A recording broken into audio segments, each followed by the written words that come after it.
मैं ओम प्रकाश राजभर ईश्वर की शपथ लेता हूं कि मैं विधि द्वारा स्थापित भारत के संविधान के प्रति सच्ची श्रद्धा और निष्ठा रखूंगा तथा मैं भय या पक्षपात, अनुराग, द्वेष के बिना सभी प्रकार के लोगों के प्रति संविधान और विधि के अनुसार न्याय करूंगा।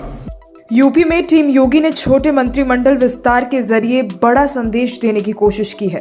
मंत्रिमंडल में शामिल 4 नए चेहरों के जरिए पूरब से पश्चिम तक को साधने का प्रयास किया गया है। योगी 2.0 का पहला बहुप्रतीक्षित प्रतिमंडल विस्तार मंगलवार शाम को हो गया। टीम योगी के इस छोटे विस्तार के जरिए पार्टी बड़ा संदेश दे रही है। मंत्रिमंडल में शामिल 4 नए चेहरों के जरिए पूरब से पश्चिम तक साधने का प्रयास किया गया है। सामाजिक के साथ इलाकाई समीकरण सहेजने की जुगत लगाई गई है। बीजेपी ने ओम प्रकाश राजभर और दारा सिंह चौहान के जरिए अपने पूर्वांचल के किले को मजबूती देने के साथ ओबीसी एजेंडे को आगे बढ़ाया है। वहीं पश्चिमी यूपी से एक ब्राह्मण और एक दलित चेहरे को शामिल कर नए समीकरण का सूत्रपात किया है।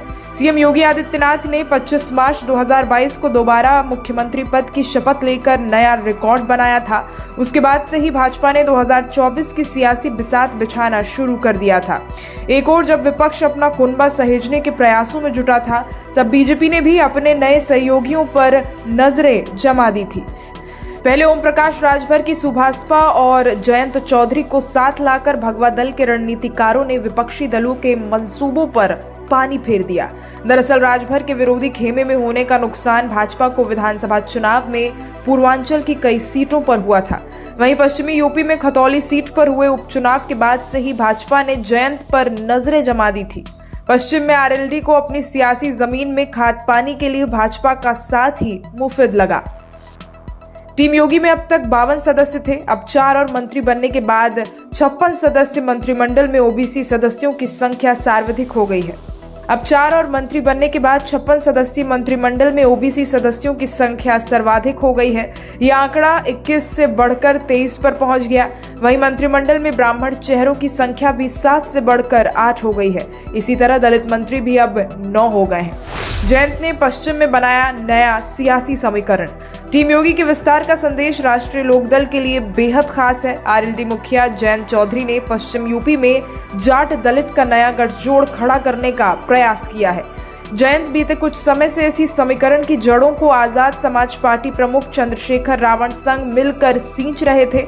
जयंत अब एनडीए का हिस्सा हैं और रावण से फिलहाल उनकी राहें जुदा हो गई हैं। आरएलडी के हिस्से 2 लोकसभा और 1 विधान परिषद की सीटें आई हैं। 1 राज्यसभा और 1 एमएलसी सीट से जाट और 1 राज्यसभा सीट पर गुर्जर चेहरा उतारने के जयंत चौधरी के फैसले को दूरदर्शी निर्णय कहा जा सकता है। वहीं योगी सरकार में अपने कोटे से दलित मंत्री बनाकर उन्होंने पश्चिम में अपनी सियासी जमीन मजबूत करने का प्रयास किया है। हालांकि इसका लाभ पश्चिम में भाजपा को भी होगा। बताते चले 4 मंत्री बनने के बाद अब टीम योगी में 56 सदस्य हैं। सामान्य में 22, ओबीसी में 23, एससी में 9, मुस्लिम में 1, सिख में 1। वहीं बात करें अगर क्षेत्रवार हिस्सेदारी की तो पश्चिमी यूपी में 15, ब्रिज क्षेत्र में 13, पूर्वांचल में 18, मध्य क्षेत्र में 6 और बुंदेलखंड में 4 सदस्य शामिल हैं।